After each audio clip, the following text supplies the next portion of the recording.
Google allows people to make fake Google accounts. So here's one, Jen, that gave us a 1-star review. I highly suggest to stay away from Liberty Bell Moving and Storage. But it's not Jen, it's Mae Robinson. And we moved her from the Pods location in Gardner, Maine, up to Belfast. And we do moves from Pods in South Portland and Gardner all the time. I mean, hundreds of them, and I've never had a problem. Liberty Bell Moving and Storage is Maine's best local and long-distance moving company. And if Pods won't deliver your pod to your home because they can't get down to it, or they just don't service that area, call Liberty Bell Moving and Storage. We can pick up your pod at the Gardner location or the South Portland location and get your things delivered to your house, no problem. So we emailed May the pricing, which is extremely detailed because we like to have everything spelled out so that there's no confusion when it comes down to the move day. So we sent her the email.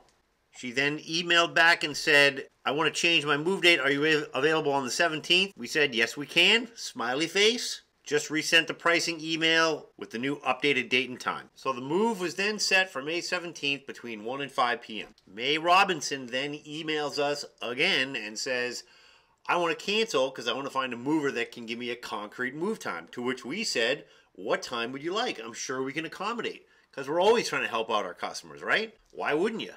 So we changed the arrival time to 2 p.m. on the money, 2 p.m. sharp, and she was okay with that.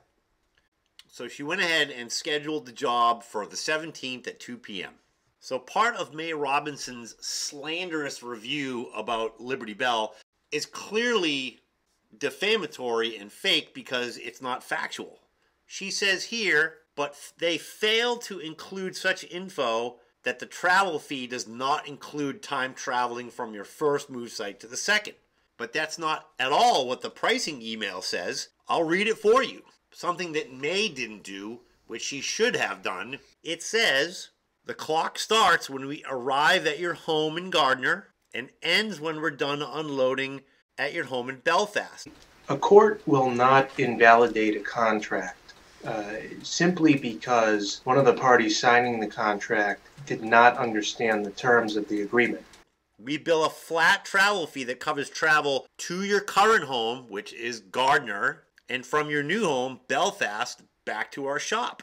Whether the person is illiterate, whether they don't speak English, or maybe they just didn't read the contract at all. So it clearly states that the clock starts when we arrive at your home and ends when we're done unloading. So the clock is running from the pickup to the drop-off. Despite that being painfully clear, she emailed and questioned, thank you for sending, for the $155 an hour rate. Is that only the time in which the movers are moving items, or is the clock ticking during the travel time too? Question mark. To which we promptly replied, yes, the $155 an hour starts when they arrive to start the job and ends when they finish. So then Disarray May really goes overboard and starts saying some really ridiculous shit like they use deceptive trade practices.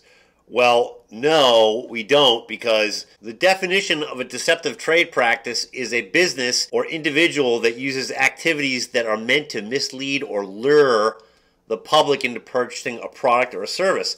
The details of the move were emailed to her, clearly written, and it was in the contract, the PDF attached contract, that she then went online and electronically signed and agreed to. So how is something that's put in writing that the customer reads, emails us to clarify, we clarify, and then she signs the contract and then goes online and lies and disparages us saying that we use deceptive trade practices? I mean, you cannot make this shit up. Totally retarded.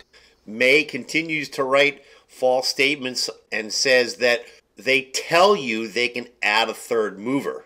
That is incorrect. We mention it in the contract, but ultimately it's the customer's decision whether or not they want to allow us to possibly add a third mover. And because we give customers over 50 choices to customize their move, our contract is not a form contract and doesn't have standard terms, but we're going to get to that later. And Mae clearly selected that she agreed to a possible additional 1 or 2 movers. Signed, dated, and time-stamped right here. So, Mae, it's really not a good idea to empty your entire brain into a review, assign it a 1 star, slander us online, and make false statements when I can bring up everything that we emailed you and prove everything that you're saying is completely false. So Disarray Mae keeps babbling on here. Their response to bad reviews is highly unprofessional. They call people names, idiot and moron. Well, yes, we do.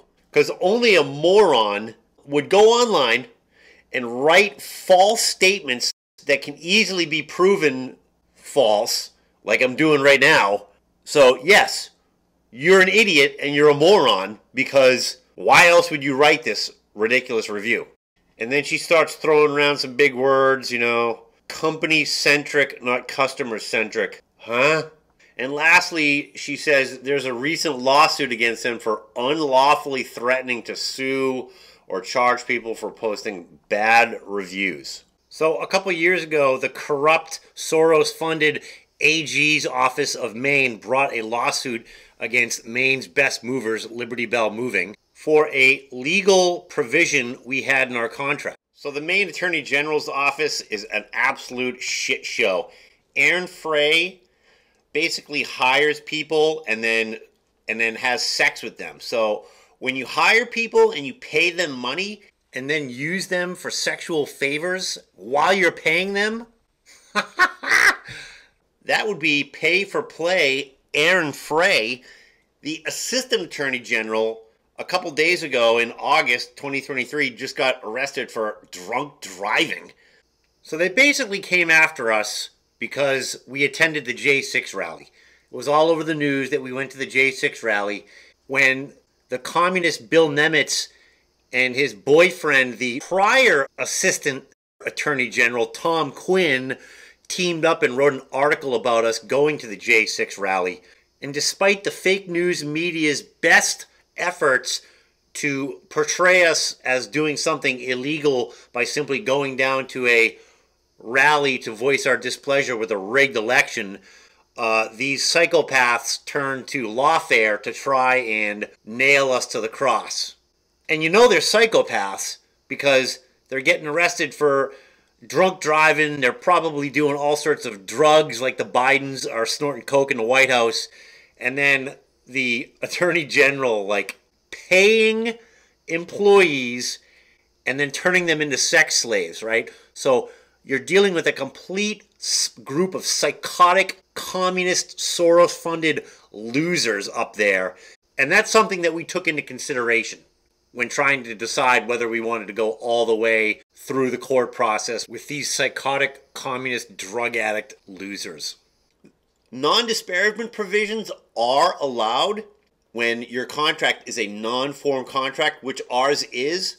And we're gonna prove that our contract is not a form contract, and we're gonna reinstate the non-disparagement provision, because when idiots like Mae decide they're having a bad day and they want to unload on us and disparage us online, despite agreeing to and signing a contract, that's why we had the non-disparagement provision in there. So that we could get people to realize that, hey, you signed a contract, what you're saying online is the opposite of what you agreed to, please take this false review down. Ultimately, the reason that we did that is because when I take Mae to court here for this review, which I'm going to, it's going to cost Liberty Bell Moving a lot of money to bring her to court, to have her take the review down. I already asked her to take it down politely, but she never replied to my email, so now I got to take her to court.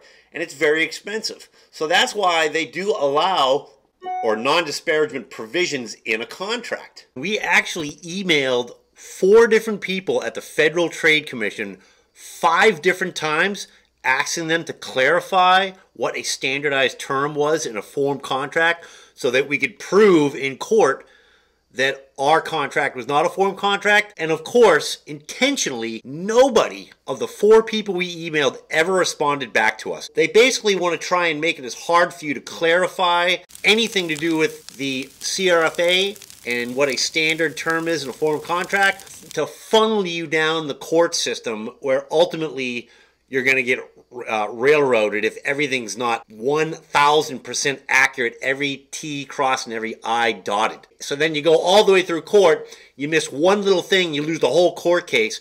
So we ultimately had to pay the fine while we dot the I's and cross the T's on our contract to make it so that we can have our non-disparagement provision in there and 100% legal, which we're doing.